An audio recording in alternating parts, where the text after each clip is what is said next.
Ahojte priatelia, tak dnes mám 39 rokov.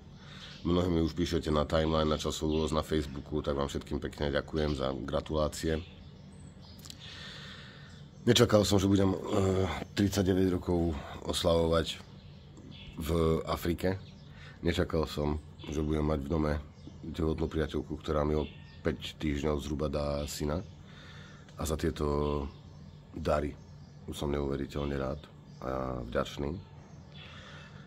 No a je predo mnou výzva, že chcem zostať v Afrike nejaký čas, že chcem pre Afriku urobiť niečo dobré. Ľudia veľmi v Afriku využívajú a nepomáhajú jej, nerobia pre ľudí v Afrike dobro, ale ich doslova vykoristujú. No a ja som veľmi hľadal, čo vymyslieť, stabilné, čo urobiť v prípade, že mne sa niečo stane, budem chorý alebo čokoľvek, aby moja rodina africká a môj očakávaný syn, aby boli v poriadku a aby som im tu na niečo zanechal, aby som niečo vybudoval. Celý život sa nejakým spôsobom orientujem na projekty. A jedným z ďalších projektov, ktorý je otázkou budúcnosti, je, že chcem v Kongu pomôcť s krmivom. Až do mojich 38-39 rokov som si naozaj už nemyslel, že budem mať syna, že budem mať vôbec dieťa, a táto informácia mnohé v mojom živote zmenila, hodnoty nastavila inak a snažím sa pre budúcnosť môjho dieťaťa a rodinu pripraviť projekt, keďže som takto projektovo vždy orientovaný. Projekt na to, že vlastne chcel by som v týchto tropických podmienkach chovať superčerva, Zophobia morio, ako krmivo pre domáce zvieratá, pre ryby a podobne, a pomôcť Afrike s tým, čo je v živote pre človeka a život najdôležitejšie, pomôcť proste s krmivom. Tak prostredníctvom tohto kanála, prostredníctvom rôznych ďalších možností sa budem snažiť získať podporu, uznanie možno na tento nápad. No a verím, že má pravdepodobnosť, má potenciál tento nápad mať úspech. Budem si môcť v živote povedať, že som dokázal niečo iné ako ostatní, že nejakým spôsobom niečo po sebe zanechám a pripravím zázemie pre môjho syna, ktorý bude možno pokračovať v mojich myšlienkach, projektoch. Uvidíme. Pred rokmi som založil s kamarátkou a s bývalým študentom občianske združenie.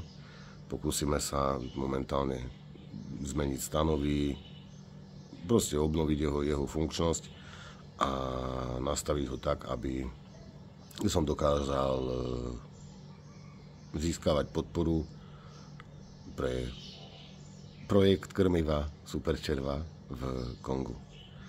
Verím úprimne, že tento nápad môže mnohých ľudí osloviť a že keď sa dokázali milióny vyzbierať na vojnu na Ukrajine, na podporu, na nákup zbraní, takže sa aj myšlienka krmiva v Kongu ujme a dostane sa aj nejakej podpory. Mnohí si možno hovoríte, že nemám dostatočné známosti, že tu nikoho nepoznám. No, život nám prináša rôzne príležitosti. No a ja som sa jednej ujal a ten dom, ktorý vidíte, v ňom bývam a jeho majiteľ je viceprimátor mesta Pointe-Noire. A verím v potenciálny dobrý vzťah a v potenciálny dobrý projekt pre túto krajinu. pre obyvateľov. Pre mňa je zvláštne a zábavné, aj keby som sa na tomto nemal smiať, ale je to sranda, že ja som si myslel, že keď pôjdem zo Slovenska do Afriky, tak tu ma zožerie nejaký lev, tiger, čo si zbije opica, gorila. A v skutočnosti som v nemom úžase z toho, že na Slovensku máme problém s medveďmi, že skôr na Slovensku by ma čapol čapla nejaká šelma, ako v Afrike. No. Dobre, priatelia, známi, verejnosť. Na tie moje dnešné narodeniny. Toto video odpublikujem. Trošku sa zamyslíte nad tým, že akú mám tú predstavu, do čoho sa chcem pustiť. Či sa vám táto myšlienka páči. Mnohí mi teraz komentujete video. Mnohí mi komentujete Facebook, postujete na timeline, všetko najlepšie a tak ďalej. Happy birthday. Chcem vás poprosiť. Ako darček by som chcel odber na kanál YouTube. A teoreticky, ak mi chce niekto naozaj veľmi pomôcť, tak zazdieľať toto video, nejakým spôsobom ho komentovať. V podstate mi nezáleží na tom, či to bude pozitívny komentár, negatívny komentár. Podstatné je hlavne, aby som sa dostal týmto do povedomia. No a keď sa dostanem do povedomia, tak tá percentuálna pravdepodobnosť úspechu môjho projektu sa zvýši. Mnohí ma poznáte aj z vysokoškolského prostredia, aj z pedagogického prostredia, že sa venujem umelej inteligencii. A aj o tejto oblasti budem nejakým spôsobom sa s vami baviť. Vždy, keď uvažujem nad projektom krmiva pre Afriku, uvažujem nad svojimi známymi, ktorých som pozískaval na rôznych konferenciách, projektoch, stážach,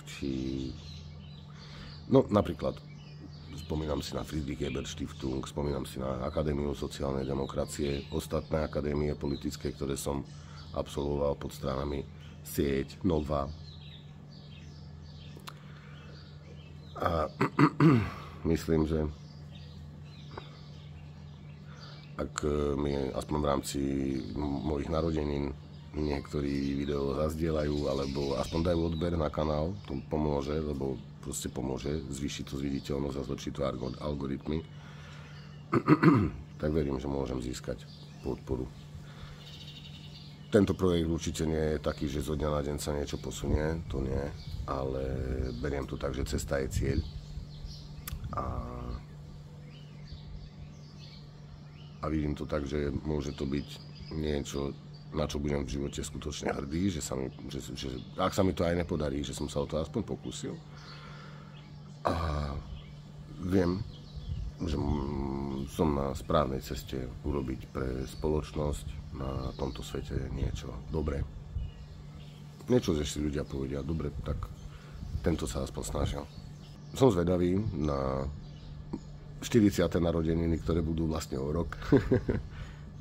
Ako budem môcť zhodnotiť úspech tohto projektu, ktorý vlastne momentálne vám predstavujem. Superčerv je... Ja už som ho choval aj na Slovensku, takže mám s ním trošku skúsenosti. Superčerv je malý, rozkošný, neškodný červík, ktorý má enzym, pomocou ktorého dokáže spracovať polystyrén a PET fľaše. Dokáže spracovať tak, že nezostanú po ňom žiadne mikroplasty, žiadne tieto veci, o ktorých určite v poslednej dobe počujete veľa. A práve tento superčerv sa pre vedeckú sféru stal významným v budúcnosti ľudstva. Je pravdepodobnosť, že nám pomôže tento červík čistiť životné prostredie. Takže mám tu také rôzne nápady, ako zbierať odpad z ulice a meniť ho s obyvateľmi Konga za krmivo. Uvidíme, ako sa toho všetko podarí. Je to proste projekt. Niektoré projekty sú v živote úspešné a niektoré nie. Na tento projekt by som asi aj stavil na jeho úspech, pretože tento projekt je naozaj základ pre budúcnosť dobrého života pre môjho syna. V živote som nepočítal, že budem mať dieťa v Afrike. Veci, s ktorými človek neráta, sú niekedy tie najlepšie. Ďakujem, priatelia. Tak vám pripomínam, ak mi chcete skutočne pomôcť a dať darček na narodeniny, dajte odber, prípadne zazdieľajte video so sebe vlastným komentárom. Majte sa pekne, pozdravujem a opäť sa vidíme.